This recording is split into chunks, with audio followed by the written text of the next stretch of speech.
What the fuck is this piece of shit?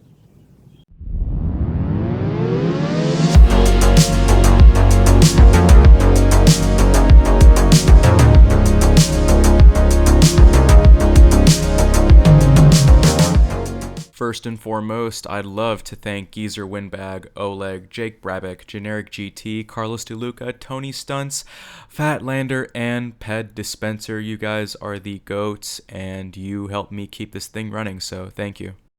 Alright, I've received a mountain of comments asking me to cover this system, and so I think it's about time. The Altamont Corridor Express, or ACE for short, is a one-line commuter rail service that comprises 85 miles of standard gauge track between the cities of Stockton and San Jose. There are 10 stations, including these termini, that serve commuters who live in the Central Valley and work in the Bay Area, specifically the South Bay. One thing to know about ACE is that it serves two distinct areas of Northern California that are pretty well populated, but different in their own regard. So the terminus at Stockton serves as a Central Valley city that's not really part of the Bay Area, I'm sorry, and it's closer in culture and overall vibe to Sacramento. The terminus at San Jose, meanwhile, well, you know all about San Jose. Another thing to know is that Stockton and other Central Valley cities like Tracy, Manteca, Lathrop, Mountain House are significantly cheaper than the Bay Area, and so they're essentially large inland bedroom communities. So you have this influx of a growing population of people that come to the Bay Area to work.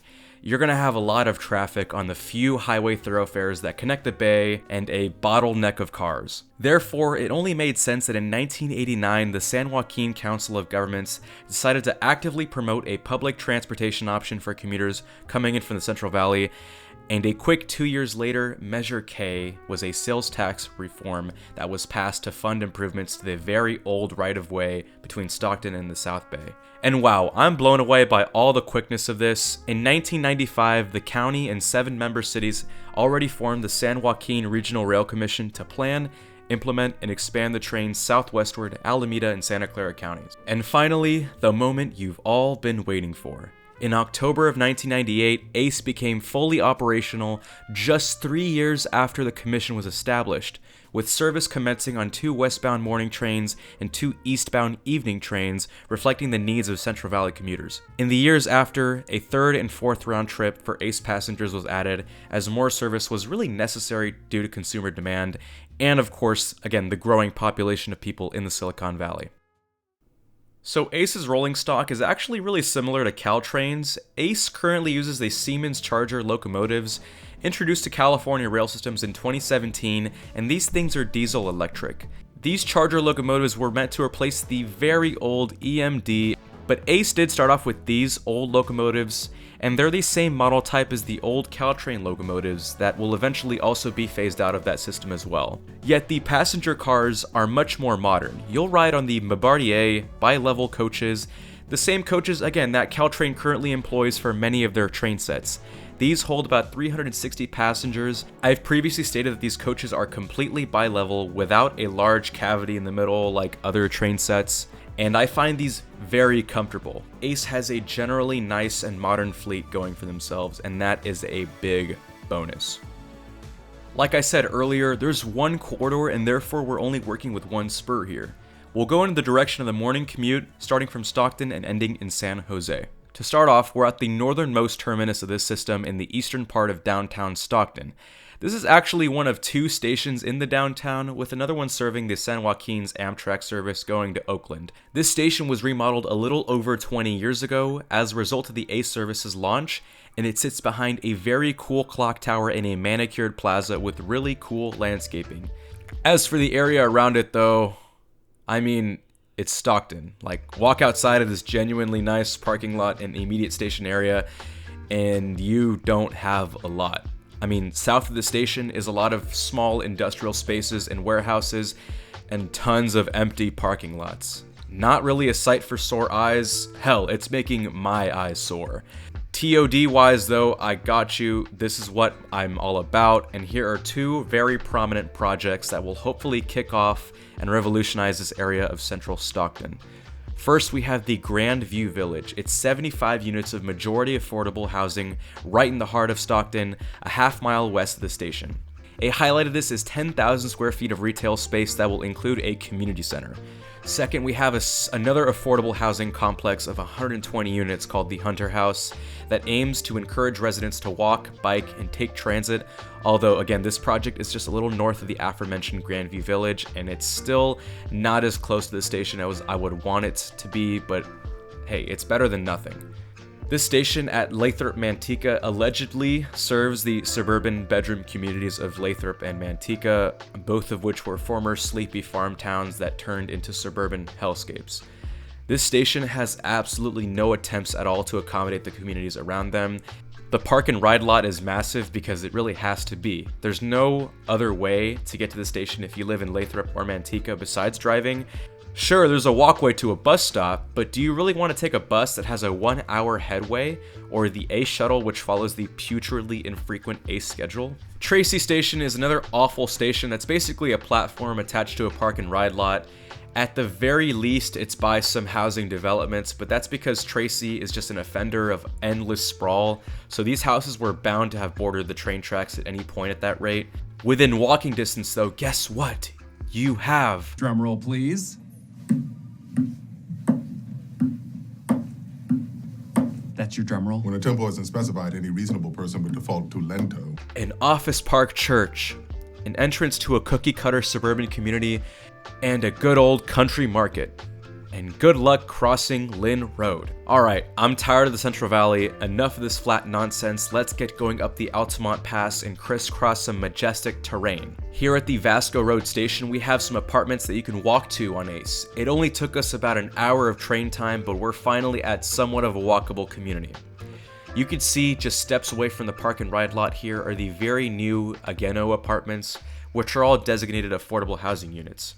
We can also see townhomes mixed in with single-family homes on West Wind Street a few hundred feet away. West of the station here, there are no current plans to redevelop these old warehouse or barn buildings, but I'm just saying that would be a great idea for any developers wanting to build apartments. A parallel to the Vasco Road station that I could kind of see and envision in the future is the Lawrence Caltrain station. I mean, think about it. They're both important arterial roads with a station underneath their overpasses, with apartments being built around the platform on former industrial or rural land. But look at Lawrence. It's already well into its conversion as a mixed-use community, and I think that Vasco could be the same in 5 to 10 years. Alright, I'm not gonna lie, downtown Livermore actually surprised me. I mean, you have a couple of new developments that are taking place right now. Here at Locomotive Lane and Depot Drive, appropriately named by the way, you have the Station Square apartments. Across the street from those apartments, you can rent the Legacy at Livermore apartments, which have 220 units and 14,000 square feet of retail space. Across the street from that, Eden Housing is set to be an affordable housing project of 130 units.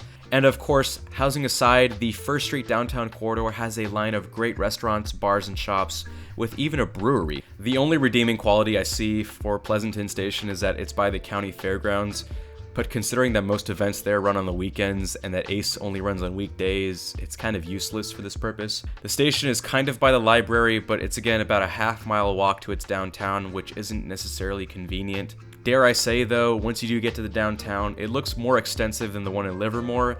Still though, I really wish this ACE station was just a half-mile north so that it can accommodate people from Pleasanton. Passing beautiful Sunol and the historic Niles Canyon on its subdivision, we are at Fremont Station. Here's another transfer station, this time with Amtrak's Intercity Capital Corridor service going all the way to Sacramento. The platform here is interesting as it curves slightly to the northeast, and don't confuse this station with the Fremont BART station. That's an entirely separate platform that's well over a mile away. I know, it's sad that there are no BART connections to ACE, but we'll get more into that later. As for the area itself, it's not bad, although from an aerial view it looks like there are a lot of strip malls.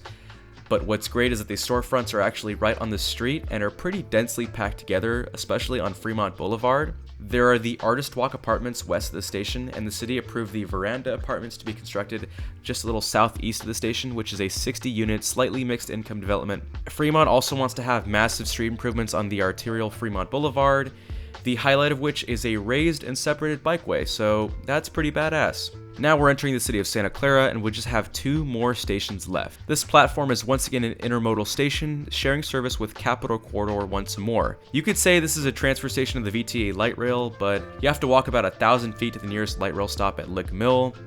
But yeah, if you watched my VTA video, you would know that I've already talked about how this area is basically a community surrounding the best goddamn team in the NFL. These couple of towers that you see here are part of the larger mixed-use development called the Related Santa Clara. Some key highlights here: there will be 5.7 million square feet of office space, 800,000 square feet of retail including restaurant space and shopping, and of course entertainment space. For residents, this will feature a bunch of different apartment towers. There are the residences with 1,680 units and some residences at Tasman East with 4,500 units. This kind of looks like Santa Clara's version of Santana Row, but even more dense and with even taller buildings with the stadium to build around. They estimate that VTA will take in $16 million in new tax revenue from this project, and that it will generate 8,000 new riders. Here at the Santa Clara station, the developments just keep on going, and we're almost at the end. Following the adapted Santa Clara station area-specific plan, 244 acres are set to be redeveloped in the future by the city. BART's southern terminus will also be here, leading to a demand for more apartments. So first off, the University Station development will create 406 units in apartment buildings and townhouses. This bodes well for SCU students as well as faculty and staff who are oftentimes priced out of this expensive area. What's already being undertaken and what's more massive is the construction of about 1,500 units and 45,000 square feet of retail, complete with a 2-acre park across the train tracks, and it's called the Gateway Crossing. It's much needed, honestly, for a station that will sooner rather than later serve 4 different systems, and 5 if we're including the high-speed rail. I'm not gonna lie, this development is so gorgeous, dude. I mean, I'm legitimately so excited for the future of Santa Clara, and it's actually doing a lot more progress, in my opinion, than its larger neighbor next door. This is like my 3rd time covering Diridon, as it's an intermodal station, sharing services with VTA's light rail, Caltrain, and of course Amtrak's Capitol Corridor and the much larger Coast Starlight services. Of course, to the station's west, you have Cahill Park, a relatively newer area with tons of townhomes and apartments centered around its namesake, a very pleasant open space. I've already mentioned the Avalon development, so here's the Madera on the Alameda, and the Vespaio and the Hanover on Stockton Street, each well over 6 stories in height and simply massive. They're located just northwest of Diridon, complementing the newer Whole Foods on the Alameda. Also in the Caltrain video, I did talk about the Google Diridon station area plan to revitalize this entire part east of Diridon, which is solely comprised of just old industrial lots, parking lots, and a lot of just emptiness. And because we can't have nice things and you can't rely on a single corporation, no matter how large, to solely revitalize a key part of your city, Google has put this project on hold for now.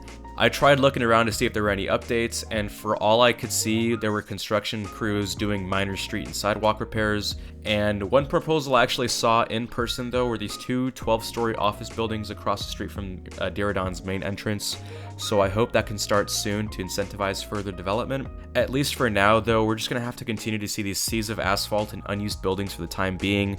So here's to hoping something drastically changes in this area, because it's quite frankly pretty sad and lonely here. So ACE is quite simply, in my opinion, too small of a service that needs an expansion ASAP.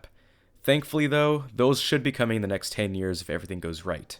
So first, ACE wants to reroute its right-of-way through downtown Tracy with the new station there, instead of the current right-of-way going south of the city, officially phasing out that barren and plain station that ACE currently serves at Tracy's south. But the big expansion I want to talk about goes generally in 2 directions, and this is called the Valley Rail proposal. One's going to Sacramento, and one's going to Modesto and eventually Merced.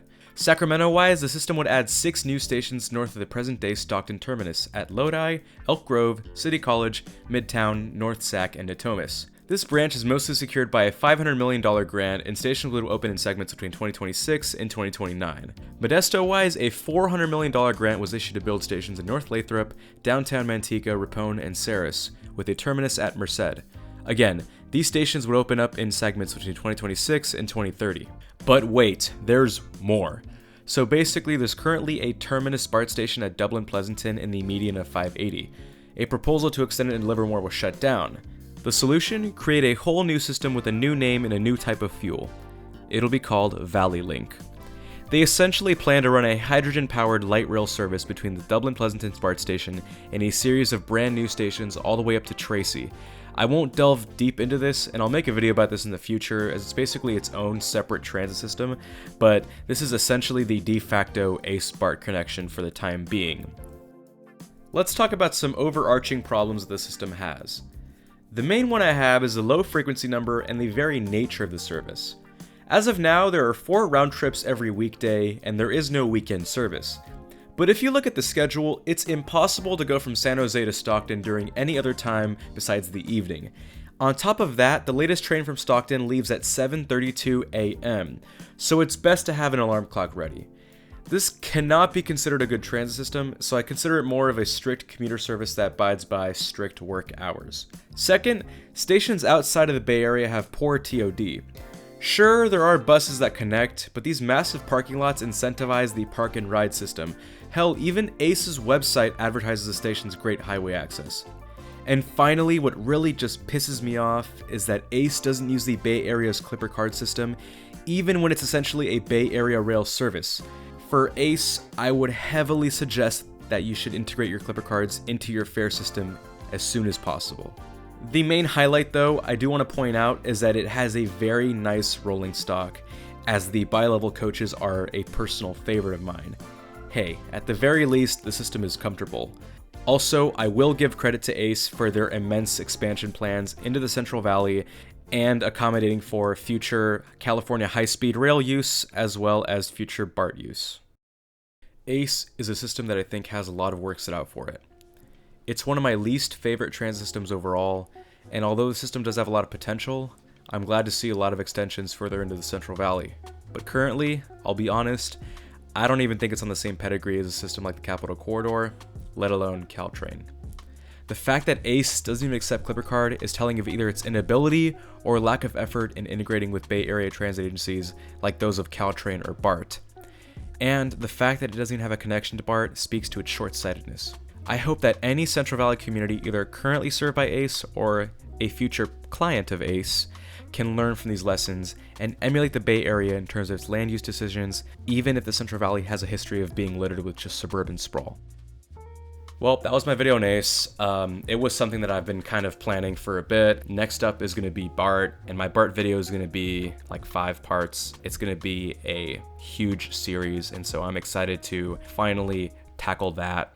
But yeah, thank you so much for making it this far, and I'll see you next time.